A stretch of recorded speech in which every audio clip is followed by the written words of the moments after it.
Alrighty, so here we are again with Omri Ben Canaan, and today it's a special podcast, a super short one. We get asked this question so much, and it's the scientific reasons behind why there is an area progression on growth westward since back in the Kuta days, 20 years ago? So more than 20, like 30, 40, yeah? 30 years ago, Yeah. So we're going to go 40 years. Even before my time. That's a long time ago. That's a long time ago, yeah. So we're going to go into all the details, why this happens, the factors that are involved in it happening, really. So yeah, Omri is the guy.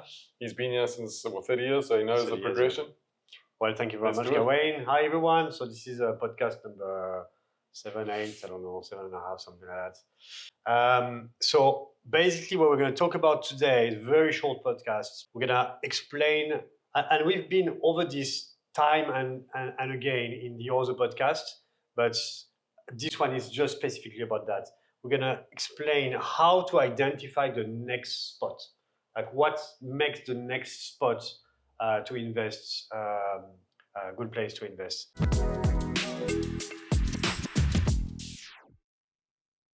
So basically there are... Sorry, the timing. So it's all about timing. It's all about timing. When to enter the market, when it starts to kick off, and then the underlying reasons why. Because we get asked that question all the time. Like, why Kedungu? Or why Uganda? Or what's whatever. next? What's next? Yeah. Okay, so basically there are 3 reasons. Okay, this is Bali, remember? Yeah, airports here. You have Cemagi, Batu Belig, Brawa, Batu Bolong, Pererenan. So now we are here. Seseh, Cemagi, Nyanyi, Kedungu, and north to Gilmanok. Yeah? So there are 3 main reasons. So reason number one is government. Okay, Indonesian government has a very, very aggressive policy towards increasing the number of tourists in Indonesia in general and mechanically in Bali. Yeah? Mm-hmm. So since Jokowi came into power in 2014, Jokowi, I remember, so the Indonesian president Jokowi Dodo, the one that's exiting now, one of his campaign promises was, I'm going to double the number of tourists in 5 years. That's what he said, yeah? Yep. Up until Jokowi, it was, there were massive progression, but it was very organic. It was compliments to Instagram a lot. Social media, Yeah, but it was less of there was, but not as much as now. Less of a plan. Yeah. Mm-hmm. So since Jokowi came into power, he said, I'm going to double the number of tourists in 5 years. And he did it almost. COVID happened, and I think it was short of a few 100,000. Yeah? But let's say he did it. Yeah. So basically, with government pushing for more tourists, developing infrastructure, putting the budget of the Ministry of Tourism is massive. It's all a Wonderful Indonesia campaign. Yeah. We did one in Bali Prod during COVID. Remember, we did one on Lake Toba. They gave us $500,000 to shoot a lake that no one goes to. Okay. But that story aside, there's a lot of interest into developing the tourism industry in Indonesia. Why? Because it's very, very far behind other countries. It's only, I think, half of the one in Singapore. Which is like big like this. Mm-hmm. Indonesia is 5,000 kilometers long. It's nowhere near a country like France, where I'm from, which has like 100 million tourists per year. I forgot the exact number in Indonesia, so I don't want to say wrong numbers. Plus they change every year, but like I know in Bali this year is 7 million, which has never happened before. Mm-hmm. Pre-COVID was around 4 or 5 million. Yeah, best tourist figures ever. Yeah, best, and they expect 8 million next year and counting. Yeah, so. You have one factor why land price increases in some areas. The policy, Indonesian government policy to increase tourism. You got to put these people somewhere, like you have more people. Okay, so Bali pre-COVID, 5 million people. This year is 7 million people. Where do these people sleep? That's why you have more infrastructure, more hotels, more villas, more whatever. You got to you gotta lodge all these new tourists. Yeah? Too many people is not nothing. It's And that's a lot also of beds. Yeah. discounting the digital nomads and people that come here, love it, and then stay. And Yeah, I mean, some are part of it, but yeah. Anyway, so that's reason number one is government. Hey, let's write it here. Number one is government. Whoa. Oh. and okay. Number two is I'm gonna draw it, and you tell me if you can find what it is. Yeah. Up. Here, quick one. And let's say this is brown. yeah, I know what it is. You know what it is? We should actually look up the law. That's a coconut tree. The infamous coconut tree law. Yeah. So there is a law in Bali which dates from 1966, if I'm not mistaken, when I forgot the name of that hotel, the Sanur Beach Hotel, I think it's called, or the Sanur Beach Resort, or whatever. Mm-hmm. That's that massive 10, 12-story building, I think 10-story building in Sanur on the shore was built, and there was no law back then as to the maximum height of building in Malaysia, and they built it, and local people say, what's going on here? We don't want that stuff, yeah? So they consulted with a lot of different NGOs and organizations to find the perfect height for Bali. And all of them said like 35 meters, 50 meters. And I said, okay, 15, that's it.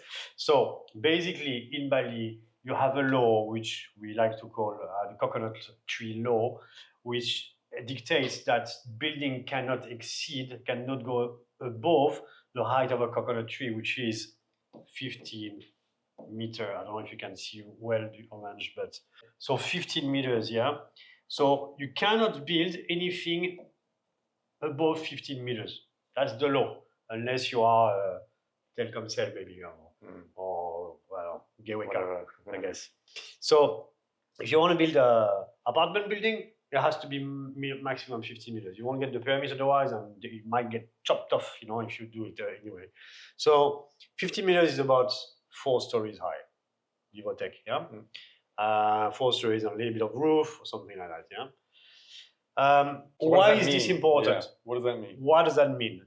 It means when you go from 5 million tourists to 7 million tourists, for instance, in Bali, okay, those 2 million tourists, you cannot stack them up, right? You look at Phuket, you have buildings going up. You look at any major city in the world, buildings are growing because you can stack people up, yeah? With that law, you can't. So development cannot go upward, so it has to be horizontal. Or gets more dense and then goes horizontal. It goes horizontal. There's no choice because this is the law. So governments bring more people into the country, or help bring more people into the country. Bali laws say you cannot build up. So development is, hey, we put an arrow here just for you guys. It's going that way, okay? It's not going so much that way, a little bit here, but not here. It's following the coast because everybody wants to, be near the beach, yeah? So now, knowing that, how do we identify on that coast the next place to invest? Well, you would look for the density where everybody's hanging out and then getting agitated with how busy it's getting, and then you would go to the next one. Well, and there's another factor, which has to do with these little guys. Yeah, exactly. So, the first factor is those little guys. Surf spots are the first to develop. Wherever you go, in Sumba it was the same. I mean, 50 years ago, it was nothing. Bali in and of itself is a surf spot. It started off. The only reason why we are on that coast and not on the Sanur coast is because of Kuta surf. Back in the 70s and 80s, it was a surfer's island. So nobody went to Sanur. There's no waves, So everybody went to Kuta, and Kuta beach is beautiful, and the surf is great. Yeah. So you went to Kuta, and from Kuta it developed. If we had known the beach was so ugly as in Brawa and Pererenan, the beach is horrible. To be honest, Well, it's not horrible, but it's Could be better. Yeah, It's not Uluwatu. could be better. Yeah, you need to paint Or it. south of France. You need to paint it, maybe. Yeah. So surf is one very, very important factor. If you look at how real estate has developed along the years, it's very simple. You look at surf spots. So here, this is today, we are shooting right now in Kosong Satu office and Kosong Satu group office, and this is Pererenan, okay, where I've been for 5-6 years now. There's no surf between Pererenan and Kedungu. So Kedungu will develop. There's no question. It will. And now Seseh and Cemagi are already quite developed. I mean, there's a lot of residential development, not so many commercial. But Kedungu will take over. It's a matter of months, years, you know. It will take over, and it will be at the same level as Pererenan, Brawa, and so on and so forth in like 4 or 5 years. Whereas Cemagi Seseh, in our prediction, will lag a little bit at some point because there's no beach access. Okay, you look at Cemagi, honestly, it's horrible. Mm-hmm. There's no beach. It's still cute because there's some rice fields, but it's overdeveloping. So once you remove all those rice fields, and there aren't so many left. Yeah. I mean, there's nothing left. There's nothing. Yeah. There's no charm. There's no businesses. There's only one good restaurant, Riviera in the Bloom Bloom Kindergarten. That's very new, and that's all there is. I mean, there's only one mini mart, 4 kilometers, So Cemagi is horrible. Seseh is very beautiful. I really like Seseh. It will develop, no question. And Nyanyi is owned by, half of it is owned by Sergei, so by Nuanu, which is a great project. I love it, but it's half the village is owned by Sergei, and there's no developer, no surf. Yeah. If you remove Nuanu from the Nyanyi equation, there's nothing. The place is beautiful. The beach is beautiful, dark, pitch black sand. Yeah. It's really nice. I really love it. But even that development will have a knock-on effect for the growth of Kedungu. Yeah, for sure. And people living there will go there to surf. So, yeah. I mean, at the end of the day, there's a good part of the population that loves surfing in Bali. Most of them are here because you do. Yeah, I'm here. If there was no surfing in Bali, I doubt. You wouldn't be here. I wouldn't be here. Yeah. You wouldn't be here. Yeah. Well, I don't know any South African that would be here. So yeah, basically that's number 3, surf. Oh, I could have done a little drawing, but let's there's another indicator. Is basically when you hear people from one area starting to bitch about the area, like I do now about Pererenan. Yeah. This is when it's people are starting to move. Yeah. And when they're starting to move, so where do they move? They move to the next hotspot. Because there's a lot of restaurants and it's growing. There's a padel now. We are building a school. There's a bunch of things that you need for living. But everybody moved into Pererenan 4 or 5 years ago because it was too busy here. Yeah. It started to get too dense, too much traffic. They moved here. It was great. Rice paddies everywhere. Yeah. And now we're experiencing the same problem that we did here. Exactly the same. We moved here. I mean, originally I moved in alone with my family here, and then Kosong Satu group was still in Brawa back in the day. Yeah? And so yeah, you also got upset about how busy it was. Yeah, exactly. So I moved here because I was upset about how busy it was, and then we moved the whole group here. We are the very first, I think, foreign office company with a bunch of bullets to set up shop in Pererenan, and we're still there.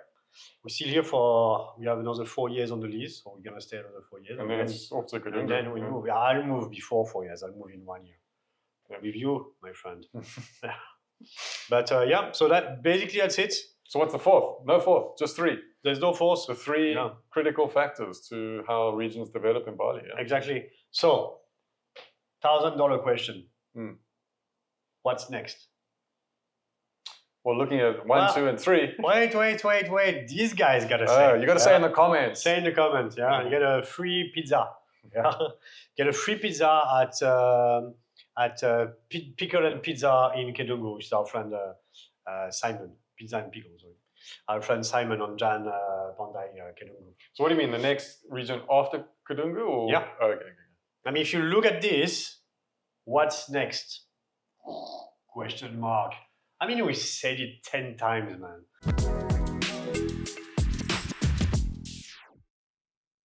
All right, well, that's it. Thank you, Gawain. Thank you. Thanks, everyone. It was great. I hope you found it informative. Comment below on what's the next spot, and Omri will send you a pizza. Just you got to be in Bali, though.